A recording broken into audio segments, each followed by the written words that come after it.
Hey, what's going on, guys? It's Instructor Smiley. Been going over a holster review with you guys today. Been going over 3 types of holsters: the Safariland 6354DO, that's the ALS, the Blackhawk Omnivore light bearing, and the Trex Arms Ragnarok. But before I jump into it, if you guys could like and subscribe, I appreciate it.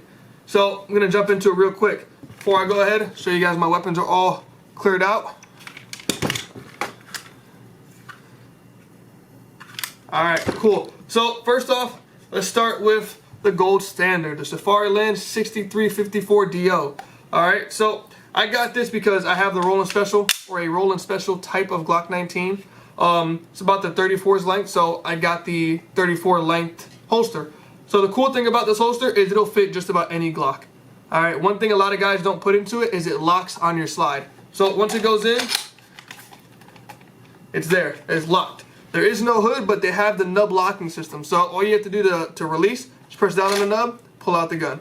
Alright, so again, I'll tell you, it locks on the slide, so it really doesn't matter what light you're using. So to give you guys an example, I have my Polymer 80 build here with an Enforce APLC on it. You throw it in there, it's not long enough to hit the back, but it will lock. It's not coming out. Alright, hit the nub, bam. So you can pretty much use any light you want to use. This is the 34 length holster, and it's made for the Surefire X300. But like I said, I use it for my Glock 19, the TLR1 and the compensator. Throw it in there, it fits perfectly. We'll go ahead and run a video real quick of me shooting it.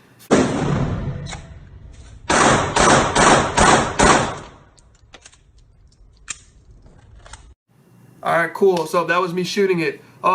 What I like about this holster, like I said, it's pretty big and I can feel it, but there's no hood and it's still locked. So that's a big one for me. I like how it's just the nub, and if I was ever to get into an altercation, for you to get the nub from the front isn't as easy as people think. It's not like, it's almost similar to the hood style because it is also, it's difficult. The only difference with the hood style is there's typically 2 locking mechanisms. This one just has the 1. But again, it's very difficult if I was to get into a fight or an altercation for somebody to get around and knock my nub or hit my nub. Cons to it, I don't really have any, honestly. I know some people like to run theirs with the bottom in. I'm just seeing how I like it with the bottom out. I know some people have complained about running and sliding and getting dirt and mud into their muzzle. I'm not too worried about that at the moment. Once it becomes a factor and it bothers me, I'll throw it back on there. But for now, I'm just doing regular range stuff. Not gonna throw it on there. So that is my review of this holster. So things you need to know: it locks on the slide. It'll fit any Glock model or any Glock model if you get the 34 sized holster, and it will fit red dots. I have a Hollow Sun 507C. It fits it perfectly. So that's what you need to know about the Safariland 6354DO. So moving forward, next I have the Trex Arms Ragnarok. Alright, I'll go ahead and throw that in there for you. This holster is it's pretty unique. It's a heavy duty Kydex one, but it jumped into the game a couple years ago. The thing about this holster is it's pretty cost efficient. It's about $60, and it's a quick holster. It's made to just quick draw, essentially, just to grab it, get it out the holster. There is no locking mechanism, no manual locking mechanism. It is retention based. So you just go ahead and tighten down the screws to how tight you want it. I don't like mine falling out, so I have mine pretty tight. I typically wouldn't use this for anything but home defense, essentially. If you're that guy that likes to throw on your gun belt when you feel like there's an intruder and you want to defend the home, I'm going with this holster. Or some people just like it at the range. You know, you want a holster, you don't want to have a locking system, you just want to be able to grab it out pretty quick. That's another big one.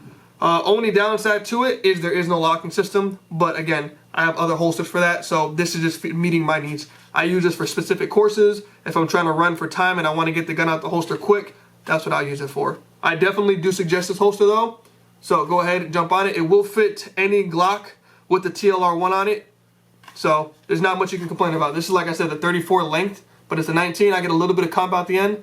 I'm not complaining. I enjoy this holster. I'll roll a video of me playing, me shooting it real quick, so let that go.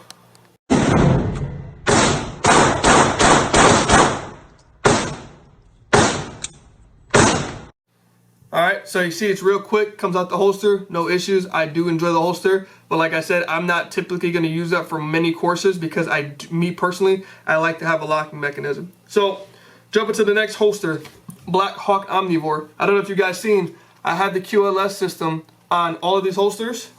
Now, it is a Safariland QLS, but with a little bit of dremeling, you can actually get it to fit the Omnivore. I'm just, I don't feel like changing my base every time to just run this holster, so did a little bit of jumbling, got the screws to fit, it fits on there fine, I have no issues with it.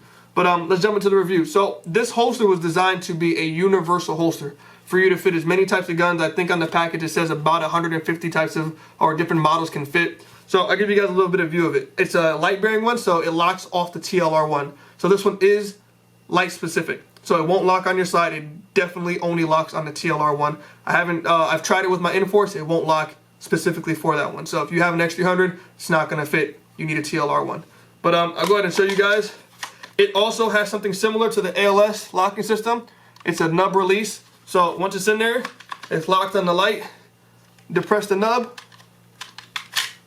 comes right out. Had a little bit issues with it, still breaking it in. But yep, depress it, comes right out. Alright, so that's my Glock 19. Now, here's my FNX 45. Same holster. It's in, it's locked, depress, comes right out. Alright, roll a video of it real quick and then I'll give you my pros and cons.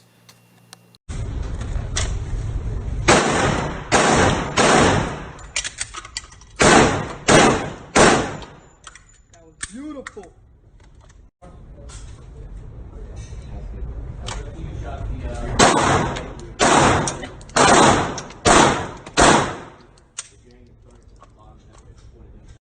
All right, yep. So not a bad holster. This is also one of the more affordable holsters. So to give you guys price points, the cheapest I've seen this for was about $35 with this basic kit, and that was on Midway USA. The Safariland, I believe it's $200+. I got mine on sale for about 170 bucks. And then the Ragnarok is $60 on T-Rex Arms website. So this is definitely the cheapest out of the three that I found. But again, this holster is a universal holster. You can fit many different guns in there. Pros about it, it has a locking system. I enjoy that. You can also use different guns in them. I also enjoy that. If you're that guy that's not out there trying to have a bunch of different holsters to use, then this is definitely the holster for you. You can use it with just about any gun. I've used it for different things. I've airsoft with it. It works fine for that. Real steel shoots fine out of that as well. Cons, it is somewhat cheap in my opinion. It's not the best holster on the market, but it will get the job done.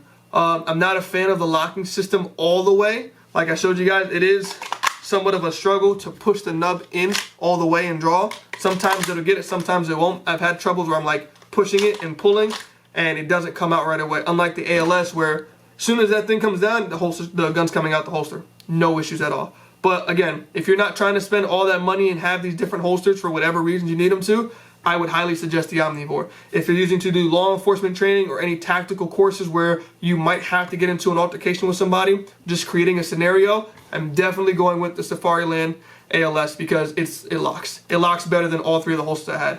If you're just at the range, you want a gun to throw in the holster and you want to wear it on your hip or on your thigh or mid-rise and you don't really care about the retention, I would definitely go with the Ragnarok.